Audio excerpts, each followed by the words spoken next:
India Pakistan இடையே வந்து ஒரு போர் பதற்றம் ஏற்பட்டதுனால ஐபிஎல் போட்டிகளை தற்காலிகமாக இடைநிறுத்தினாங்க.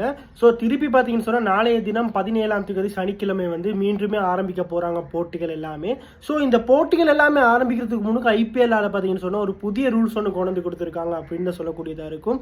அது என்ன ரூல்ஸ் அப்படின்னு பார்த்தீங்கன்னு சொன்னால், ஒரு சில ஃபாரின் பிளேயர்ஸ் எல்லாமே பார்த்தீங்கன்னு சொன்னால் இந்த போர் ஐபிஎல் இடைநிறுத்தினால இந்த போர் பதற்றம்னால தங்களுடைய நாடுகளுக்கு திருப்பி அனுப்பப்பட்டாங்க.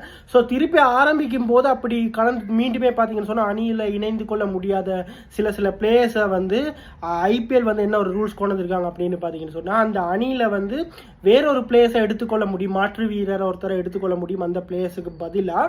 ஆனால் அந்த பிளேயரை வந்து அடுத்த வருஷம் ஐபிஎல்ல வந்து ரிட்டைன் பண்ண முடியாது அப்படின்னு ஒரு ரூல்ஸையும் கொண்டு வந்திருக்காங்க. இப்போ பார்த்தீங்கன்னு சொன்னால் ஒரு ஜோஸ் பட்லருக்கு பதிலாக நம்ம நாட்டை சேர்ந்த இலங்கையை சேர்ந்த விக்கெட் கீப்பர் பேட்ஸ்மேனான குசல் மெண்டிஸ் அவரை கொண்டு வந்திருக்காங்க குஜராத் டைட்டன்ஸ் அணியினர். ஸோ அந்த குஜராத் டைட்டன்ஸ் அணியினருக்கு வந்து குசல் மெண்டிஸ் அவர்கள் இனி வர போற போட்டிகளை சிறப்பாக விளையாடினாலும் அவர் அடுத்த வருஷம் குஜராத் டைட்டன்ஸ் அணி வந்து ரிட்டைன் பண்ண முடியாது, அவரை வந்து ஏலத்தில் தான் வாங்க முடியும் அப்படின்ற ஒரு பேசிக்கான ஒரு விஷயம் தான். இந்த மாற்று வீரர் ஒருத்தரை கொண்டாலுமே அவரை வந்து பார்த்தீங்கன்னா ரிட்டைன் பண்ண முடியாது அப்படின்னு ஒரு மிகப்பெரிய ரூல்ஸையும் கொண்டு வந்திருக்காங்க.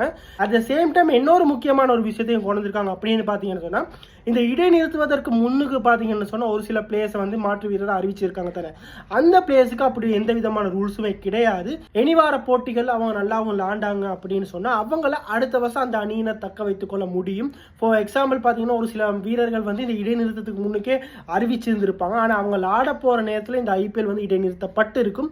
ஸோ அந்த ஐபிஎல் இடைநிறுத்துறதுக்கு முன்னாடி அறிவிக்கப்பட்ட பிளேயர்ஸை வந்து ரிட்டைன் பண்ண முடியும். இடைநிறுத்தியதற்கு பிறகு வந்து வாங்க அது மாற்று வீரரை உள்ள வர பிளேயரை வந்து அடுத்த வருஷம் ரிட்டைன் பண்ண முடியாதுன்ற ஒரு ரூல்ஸை வந்து ஐபிஎல்லால் இப்போ அனௌன்ஸ் பண்ணியிருக்காங்க.